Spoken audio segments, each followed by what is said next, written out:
देखिए यार, हम कल पार्ट वन एवरेज का पार्ट वन ख़त्म कर दिए। आज पार्ट टू शुरू करेंगे।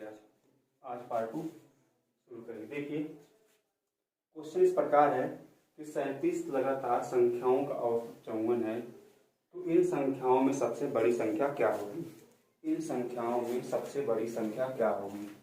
जैसा हमने कल बताया था आपको कि अगर संख्याएं लगातार हो, लगातार मतलब जो सेम डिफरेंस पे हो, सेम गैप पे हो। जैसे 37 लगातार संख्या दिया आपको का औसत 54 है, तो इन संख्याओं में सबसे बड़ी संख्या क्या होगी। देखिए, कल बताया था संख्या लगातार हो, जो संख्या बीच में आएगी, जो संख्या मिडिल में आएगी, वही आपका औसत होगा, है ना। तो इसमें बीच में क्या आएगा। अगर 37 संख्याएं हैं, इसका मतलब ये हुआ कि 18 संख्या इधर होंगी और 18 संख्या इधर होंगी, 18 संख्या इधर होंगी, 18 इधर होंगी, है ना। यहाँ जो संख्या होगी ना 19वीं होगी। 19वीं संख्या क्या होगी, 19वीं। तो यार इनका औसत दे रखा है कि 54 है। 54 औसत क्या है, 54 है। जो बीच में आएगा वही एवरेज होगा। एवरेज क्या होगा, 54। इसका मतलब जो 19वीं संख्या है वो 54 है। 19वीं संख्या क्या है, 54 है। अगर 54 संख्या ना 19वीं 54 है, तो हर संख्या में एक एक गैप है। हर संख्या में एक एक गैप है। जैसे क्वेश्चन में बोला संख्या लगातार है।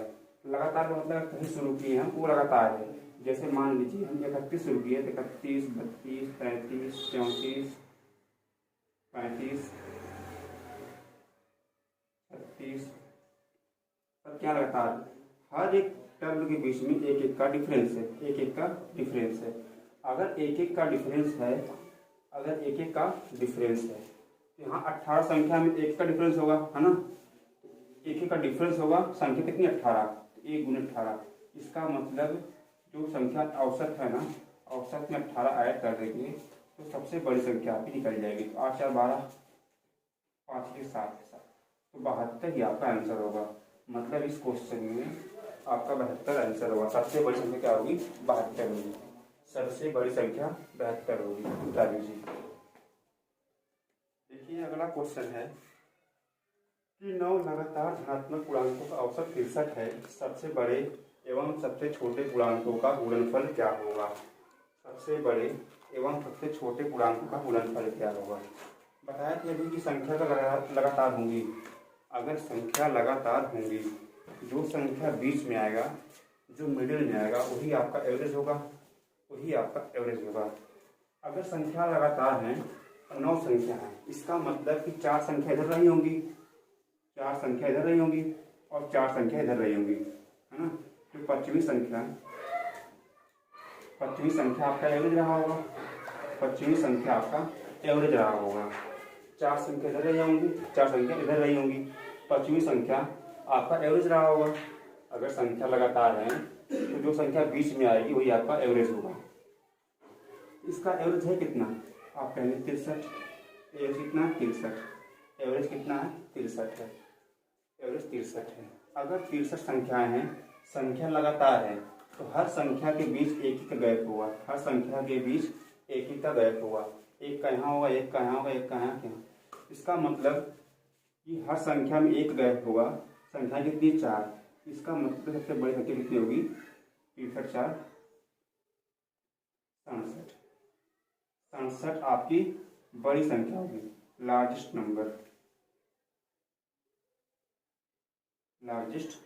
नंबर, सबसे बड़ी संख्या। अगर पूछे, अब हमें निकालना है कि सबसे छोटा पूर्णांक क्या होगा। आप देख रहे हैं छोटे किधर आएंगे, पीछे साइड, और हर संख्या में एक एक का गैप है। अगर एक एक का गैप है, संख्याएं 4 है, 1 गुणे 4, इसका मतलब कि छोटी संख्या होगी ना, 63 - 4 कितनी होगी, आप कहेंगे 13 में 4 9 59। इसका मतलब कि सबसे छोटी संख्या 59 आ गई, सबसे बड़ी संख्या 67 आ गई। आपको इनका गुणनफल पूछा है, इनका गुणनफल, इस संख्याओं का गुणा कर देंगे। इन दो संख्याओं का गुणा कर देंगे। तो गुणा करेंगे तो 9 से 63, लास्ट में 3 आएगा, लास्ट में 3 आएगा। एक ही ऑप्शन ऐसा है बी वाला जिसके लास्ट में 3 है। आपको पूरा गुणा करने की जरूरत नहीं है। यहाँ कुछ भी रहा हो, यहाँ कुछ भी रहा हो, लेकिन लास्ट में 3 आया होगा। एक ही ऑप्शन के लास्ट में 3 है, इसका मतलब 3953 आपका आंसर होगा। उतार लीजिए। आपके सामने एक अगला क्वेश्चन है कि 5 लगातार सम संख्याओं का औसत 1 है। यदि एक और संख्या बढ़ा दी जाए तो नया औसत क्या होगा? तो नया औसत क्या होगा? इसके लिए आपको समझना होगा कॉन्सेप्ट।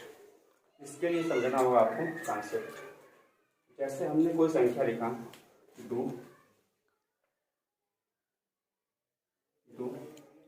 और 3, हम पूछें कि इसका एवरेज क्या होगा, इसका औसत क्या होगा। आप कहेंगे 3 2 5, 5 को 2 से भाग करेंगे तो 2.5, इसका एवरेज क्या होगा 2.5।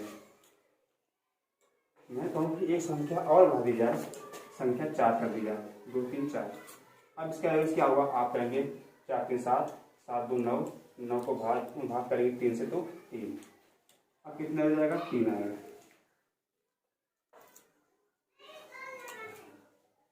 अगर जैसे संख्याएं 2 3 हैं, मैं पूछूं इनका एवरेज क्या होगा। आप कहेंगे कि 2 संख्या लगातार है, इनकी जो 20 संख्या आएगी ये एवरेज होगा, तो 2 और 3 के बीच में 2.5 आएगा, तो 2.5 आपका एवरेज होगा। या तो बताया आंकड़ों का योग बटे आंकड़ों की संख्या, 3 को 5, आंकड़े कितने 2, तो 5 बटे 2, और कितना आएगा एवरेज 2.5 आएगा। मैं कहूँ कि मैं एक संख्या और बढ़ा रहा हूँ, 2 3 4 संख्या अभी लगातार है, औसत क्या होगा। आप कहेंगे 3 होगा, है ना। 2 संख्या मिडिल में आएंगी, वही आपका एवरेज होगा, तो 3 होगा। या तो first term plus last term बटे में 2, या तो first term plus last term बटे में 2, तभी आपका एवरेज 3 ही आएगा। मैं कहूँ कि एक संख्या बढ़ा रहा हूँ मैं 5, अब इनका एवरेज क्या होगा। तो अगर संख्या लगातार है, जो मिडिल में आएगा वही आपका एवरेज होगा। मिडिल में 2 संख्या आ रही है, 3 और 4, 3 और 4, अब 3 और 4 के बीच जो संख्या होगी यही इसका एवरेज होगा। तो 3 और 4 के बीच में आता है 3.5, आपका एवरेज अब क्या होगा 3.5 होगा। एवरेज क्या होगा 3.5 होगा। अगर संख्या में ले लूँ 6, अब पूछूं इनका एवरेज क्या होगा। अब इनका एवरेज क्या होगा। तो संख्या लगातार है, क्रमागत है ना। जो संख्या बीच में आएगी वही आपका एवरेज होगा। 2 संख्या इधर, 2 संख्या इधर, बीच में कितना है 4, अब इसका एवरेज कितना आ गया 4। एक बात देख रहे हैं आप लोग, जैसे मैं एक एक नंबर बढ़ा रहा हूँ, एवरेज में 0.5 की वृद्धि हो रही है, 0.5 में वृद्धि हो रही है। जैसे मैं एक एक संख्या बढ़ा रहा हूँ, वैसे एवरेज में 0.5 की वृद्धि हो रही है। ये बात समझ पाए आप लोग। अगर संख्या में एक एक बढ़ाएंगे नंबर, हाँ, तो एवरेज में 0.5 की वृद्धि होगी, 0.5 की वृद्धि होगी। ऐसे ही अगर मान लेते हैं कि 2 सम संख्याएं, 2 सम मतलब 2 और 4 दोनों सम संख्या है, इनका एवरेज क्या होगा। आप कहेंगे कि सर जी 4 2 6 और 2 से भाग करेंगे 3 होगा, है ना, 3 होगा। संख्या लगातार भी है तो उनके जो बीच का होगा वही आपका एवरेज होगा। 2 और 4 के बीच में 3 होता है, यहाँ से निकल जाएगा एवरेज 3। जैसे मैं एक संख्या और बढ़ा रहा हूँ, 2 4 6, अब पूछूं कि इनका एवरेज क्या होगा। तो तरीका बताया था, अगर संख्या लगातार होंगी, जो मिडिल में आएगा बीच में आएगा वही आपका एवरेज होगा। एवरेज कितना होगा 4 होगा। एवरेज क्या होगा 4 होगा। या तो first term plus last term बटे में 2, तो 6 2 8, 8 का आधा 4। जैसे मैं संख्या बढ़ा रहा हूँ 8, अब पूछूं कि इनका एवरेज क्या होगा। अब इनका एवरेज क्या होगा, तो आप कहेंगे सर जी ये दोनों संख्या बीच में आ रही है ना, दोनों संख्या बीच में आ रही है, तो इनके बीच का होगा एक एवरेज होगा। तो 4 और 6 के बीच में 5 आता है, अब एवरेज कितना होगा 5 होगा। आप एक चीज़ देख रहे हैं, जैसे संख्या के बीच में 2 2 गैप है, 2 2 का गैप है, वो बढ़ा रहा हूँ तो एवरेज में 1 की वृद्धि हो रही है, एवरेज में 1 की वृद्धि हो रही है, एवरेज में 1 की वृद्धि हो रही है। अगर संख्या सम संख्या है 2 4 6 8, मैंने पहले 2 4 का लिया एवरेज तो 3 आया, जैसे संख्या 6 बढ़ा दिया एवरेज 3 4 हो गया, संख्या अगर 8 ले लिया एवरेज 5 हो गया। जैसे संख्या बढ़ा रहे हैं, सम संख्या बढ़ा रहे हैं, एवरेज में की वृद्धि हो रही है, एवरेज में की वृद्धि हो रही है। ऐसे ही आपका क्वेश्चन है, ऐसे ही आपका एक क्वेश्चन है कि 5 लगातार सम संख्याओं का औसत k है, 5 लगातार सम संख्याओं का औसत k है। अगर k है, अगर एक संख्या और बढ़ा दें वो भी सम होगा, है ना, 20 में 2 का गैप होगा, 20 में 2 का गैप होगा, अगर 2 का गैप होगा तो एवरेज में 1 की वृद्धि होगी, तो आपका नया एवरेज क्या होगा, k प्लस 1। यही आपका आंसर था। तो सॉरी यहाँ पे एक आंसर k प्लस 1 होगा, ये आपका सही उत्तर हुआ, ये आपका सही उत्तर हुआ, डाल दीजिए। देखिए आपके सामने क्वेश्चन है कि 5 सदस्यों का वजन लगातार मापा जाता है और प्रत्येक सदस्य के वजन के बाद उसके औसत वजन की गणना की जाती है। यदि हर बार औसत 1 किलोग्राम बढ़ता है तो सबसे कम और सबसे अधिक भार वाले व्यक्ति के वजन का अंतर क्या होगा। एक बात समझिए, आप बताए हैं कि अगर औसत 1 बढ़ेगा, अगर औसत 1 बढ़ेगा, इनके बीच में 2 का डिफरेंस होगा, इनके बीच में 2 का डिफरेंस होगा। अब बताए हैं, मान लेते हैं कि अगर पहले का वजन यक्स है, यक्स किलोग्राम है ना, तो इसका औसत वजन क्या होगा, आप यक्स किलोग्राम होगा, है ना। अरे भैया पदों का योग बटे पदों की संख्या, एक ही व्यक्ति है, एक व्यक्ति का यक्स है, एक ही व्यक्ति एक से भाग करेंगे, औसत यक्स ही रहेगा। यदि आप क्वेश्चन में बोला है और प्रत्येक सदस्य के वजन के बाद उसके औसत की गणना की जाती है यदि हर बार 1 किलोग्राम बढ़ता है। जब अगला व्यक्ति आया तो औसत 1 किलोग्राम बढ़ गया, 1 किलोग्राम बढ़ गया। अगर 1 किलोग्राम बढ़ा होगा, इनके बीच का डिफरेंस क्या होगा, 2 रहा होगा, अगले का वजन x प्लस 2 रहा होगा, अगले का वजन x प्लस 2 रहा होगा। और हर बार ये प्रोसेस चलता गया, है ना, हर बार ये प्रोसेस चलता गया। फिर अगला फिर 1 किलोग्राम बढ़ा, फिर 1 किलोग्राम बढ़ा, इसका मतलब इनके बीच का डिफरेंस, है ना, 2 रहा होगा, तो अगली संख्या क्या रही होगी, x प्लस 4, x प्लस 4। फिर 1 किलोग्राम बढ़ा, अगर फिर 1 किलोग्राम बढ़ा, इसका मतलब इनके बीच का डिफरेंस 2 रहा होगा, अब कितना होगा, x प्लस 6। 1 2 3 4 5 व्यक्ति हुए अभी, हर बार 1 किलोग्राम बढ़ा। ये बात ध्यान रखिए कि हर बार 1 किलोग्राम एवरेज बढ़ा। अगर फिर 1 किलोग्राम बढ़ा तो एवरेज में ना संख्या में 2 गैप रहा होगा, इसका मतलब कि संख्या क्या रही होगी, x प्लस 8 रही होगी, x प्लस 8 रही होगी। इसका मतलब ये हुआ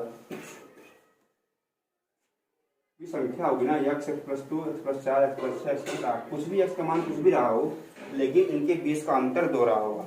x की वैल्यू कुछ भी रही होगी, लेकिन इनके बीच का अंतर 2 रहा होगा, तभी तो एवरेज बढ़ रहा होगा, है ना, तभी तो एवरेज 1 बढ़ रहा होगा। तो आपसे पूछा कि सबसे अधिक भार वाले व्यक्ति और सबसे कम भार वाले व्यक्ति के वजन का अंतर क्या होगा।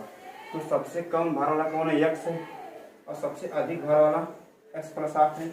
इनका अंतर पूछा है, अगर इनका अंतर पूछा है तो x प्लस 8 माइनस का x, तो x कट जाएगा, इनका अंतर क्या आ जाएगा, 8 किलोग्राम इनका अंतर होगा। तो आपका डी वाला आंसर सत्य होगा। अगर फिर भी दिक्कत आ रही है तो आप कमेंट बॉक्स में कमेंट करें।